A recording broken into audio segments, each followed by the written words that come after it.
नमस्कार, हमारे इस खास बुलेटिन में आपका स्वागत है। मैं हूं आपके साथ आस्था कौशिक और मैं आपको बताऊंगी अतीक ने किसे साबरमती जेल से दी थी धमकी। न्यूज 18 के पास एक्सक्लूसिव ऑडियो है। नमस्कार, मैं हूं आपके साथ मेनका चौधरी और मैं आपको बताऊंगी कि चलती ट्रेन में चढ़ने के चक्कर में कहां गई एक जान। मैं हूं आपके साथ अंशिका पाठक। मैं आपको बताऊंगी कब नए मंदिरों में रामलला विराजमान होंगे, क्योंकि रामलला विराजमान होने की तारीख तय हो चुकी है।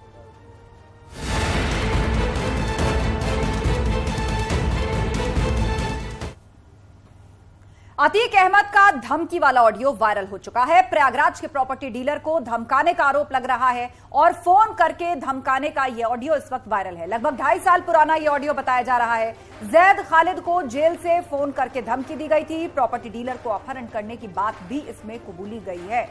तो एक और सनसनीखेज ऑडियो अतीक मामले में इस वक्त वायरल हो रहा है, जहां पर फोन करके जैद नाम के एक शख्स को धमकाने का आरोप अतीक अहमद पर लग रहा है।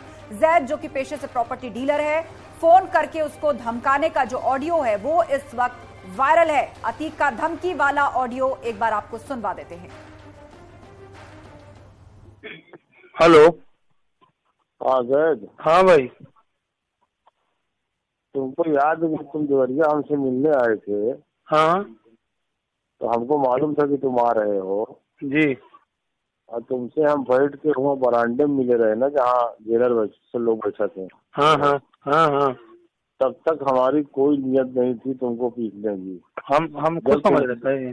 जब तुम्हारा हमने हाव भाव देखा, तुम्हारा रवैया देखा, समझे जी। तो क्या सिर्फ तुम्हारे रवैया पे खिसियाएंगे हम।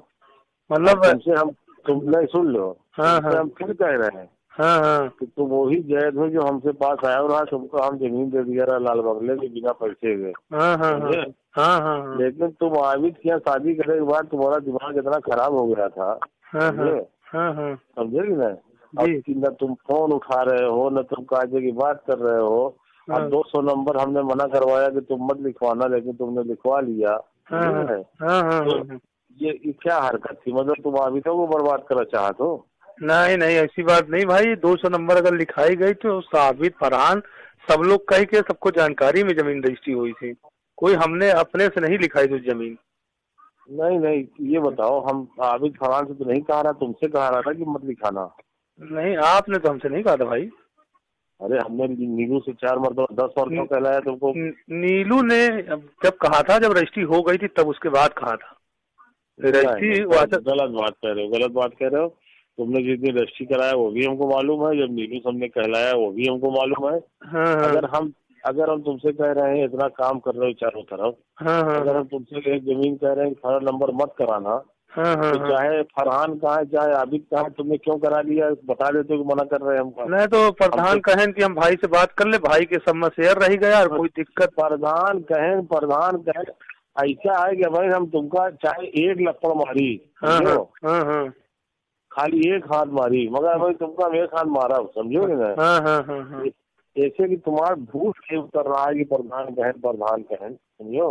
अरे प्रधान से तो रिश्ता होता है हमसे। अबे हमसे तो प्रधान के पहले रिश्ता रहा। सही है, पहले से प्रधान से पहले रहा। सही है। तो हम प्रधान के पहले तो का चाहत रहे। सही सही सही। पर अब तुम प्रधान के दिमाग होगा तो प्रधान जो कहीं प्रधान का ठीक ऊपर गोली चला दे, तुम गोली चला दे। वो गोली तो नहीं चला सकते भाई। ओ एक बात हम कह रहे हैं। एक बात हम कह रहे हैं जी कि मतलब रिश्ता होएगा तो मतलब हम छूट गए। नहीं, आप नहीं छूटे हैं, हम मान सकते हैं। अरे एक बात बताओ, प्रधान जब तुम्हारा कुछ नहीं रहे, तो अबे तो हम रहें कि नहीं रहें? नहीं, आप रहें। सही है, बिल्कुल रहें। हाँ, तो हमारी बात खत्म, मतलब बिल्कुल जीरो हो गए। नहीं, आपकी बात आगे है। थोड़ी सी हमसे गलतियां हुई है, वो हम मान रहे हैं। तो बीच में तुमको तो ये चाहिए था कि प्रधान कहते हैं चाहे मुड़े के बल खड़े कहते हैं, तो प्रधान से कहते हो कि नहीं होकर रोके हैं, होकर न करा हुआ। ये कौन सी बात है कि तू हमको जवाब दे प्रधान यही बहुत जड़ जाएगी। अच्छा, हम समझ नहीं पाए भाई। सही बताएं तो ये बात नहीं। तुम एक बात बताओ। ये बताओ बेटा कि तुम प्रधान के जब कुछ नहीं रहे हो, अबे तो का हम चाहत रहे नहीं चाहत रहे? नहीं, चाहत रहे, भरपूर चाहत रहे। सही है, पूरा इज्जत दे रहे हैं। तुमको क्या चाहिए था? तुम अगर प्रधान तुमसे कहीं भी रहा, तुम कहते हो कि नहीं प्रधान जी ऐसा है कि भाइयों का मना करेंगे, सब काम करो एक ना करो। नहीं, इनसे हम कहा रहा, सही बता रहे हैं, चाहे आप पूछ लें तो शायद आपसे बात भी किए रहे हैं कि भाई ऐसा है। हमारी बात सुना। हाँ, अबे तुम दामाद हो गए और तुम कहते हो कि हम तो न कराओ, तुम जा कराओ अथवा कराए ले। हाँ, ये मान सकते हैं, ये बात आपकी। या तो जो है भाई के जो है संसद जी से हमका कहुआ गया। हाँ, ये गलती तो हम मान सकते हैं। हम तो ऐसे मूड के आदमी हैं कि प्रधानवा हमसे कहा कि जैद कह दिया तो हम मूड के आदमी हैं कि कहीं जैद कराए ले, समझे कि नहीं? ना यहाँ पे गलती है, सही है, सही है। हाँ, तो तुम वो दिन तो याद करो कि जब अभी तुम्हारा कुछ नहीं रहे तब तुम हम इतना चाहत रहे। नहीं चाहत रहे, पूरा इज्जत देते रहे, सही है। तुम गाड़ी खरीद के लाओ, तुमसे हम कहा बेटा ये गाड़ी कामयाब नहीं जाओ, लौटा दो, दूसरी गाड़ी लाओ। सही और सही। हम सब करत रहे कि तुम अच्छी गाड़ी चढ़ो। आप खुद हमको दिल्ली भेजे थे गाड़ी के लिए, लेने के लिए उसका। हाँ, सरदार के पास। अबे तो वो सब बातें खत्म हो गया, मतलब हम कुछ नहीं भाई। नहीं, आप हैं, आप बग सम्मान है भाई, ऐसी बात नहीं ना। यही बात तो तुम खिसिया गए ना। नहीं, सही है, सही है, ये वाली तो सही बात आप बता रहे हैं जी। यही लिए पिटाई के टाइम जैसे तुम प्रधान के नाम लो तो हमारे गुस्सा चढ़ जाएगा। अभी हम कुछ नहीं, सब प्रधान है।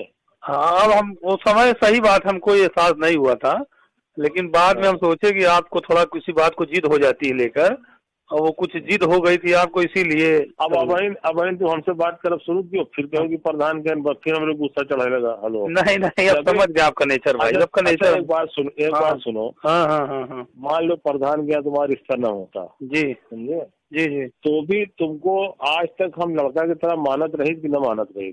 नहीं, मानत रहे आप, सही बात है, मैं कोई दूर नहीं। हाँ, जैसे मान लो प्रधान के रिश्ता ना होते। हाँ, तब वो तो हम तो सपोर्ट करत रही। नहीं, करत रहे आप, सही है, बस यही। अरे करत रहे नहीं, और करत रहे थे आगे भी, सही है। हाँ जी। अब हाँ, छोड़ो, जब बैठक तो बात कर भाई। हाँ, फोन के बैटरी खत्म हो गई है। सही, ठीक है भाई, ठीक। सलाम वालेकुम। और इस पर बातचीत के लिए हमारे सहयोगी सर्वेश हमारे साथ फोन लाइन पर जुड़ गए हैं। सर्वेश, एक तरफ अतीक पर पहले ही शिकंजा कसा जा रहा है, पुलिसिया कार्रवाई, प्रशासनिक कार्रवाई चल रही, दूसरी तरफ अब ये ऑडियो वायरल हो रहा है, इसके बाद कोई कार्रवाई हुई है? और जिस शख्स को धमकाने की बात सामने आ रही है वो अभी कहाँ है? देखिए, जिस शख्स को धमकाया जा रहा है वो जैद खालिद है। जैद खालिद का अपहरण किया गया था और अतीक अहमद के गुर्गों ने 22 नवंबर 2018 को इसका अपहरण किया था जैद को। जैद को लेकर देवरिया जेल गए थे, जहां पर जैद की पिटाई की गई थी। और 200 नंबर जिसका ऑडियो में जिक्र है, 200 नंबर की कोई जमीन है जिसको न लिखाने के लिए अतीक अहमद ने दबाव बनाया था, लेकिन उसको लिखाने के बाद ही जैद का अपहरण कर वहां पर ले जाया गया था, उसके साथ मारपीट की गई थी। इस ऑडियो में अतीक अहमद खुद इस बात को कबूल कर रहा है कि इसी से नाराज होकर उसने बुलाकर वहां पर पीटा था। और इस मामले में 8 जनवरी 2019 को धूमनगंज थाने में जैद खालिद ने मुकदमा दर्ज कराया था और इसकी FIR भी है। और इसी FIR में ये जिक्र है, अहमद ने धमकी दी थी कि मैं उमेश पाल की हत्या करा दूंगा, क्योंकि उमेश पाल और तमाम लोग जो है वो मुझे सजा कराना चाहते हैं। और ये भी कहा था कि उमेश पाल की अगर हत्या होगी तो वो 15 दिन तक नेशनल चैनलों की खबर होगी। तो ये उसी FIR का हिस्सा है जिसमें ये बात कही गई थी। बिल्कुल, आपने बताया कि किस तरह उमेश पाल हत्याकांड से भी इसके तार अब जुड़ते नजर आ रहे हैं। पुलिस मामले की जांच कर रही है। जानकारी के लिए शुक्रिया आपका सर्वेश।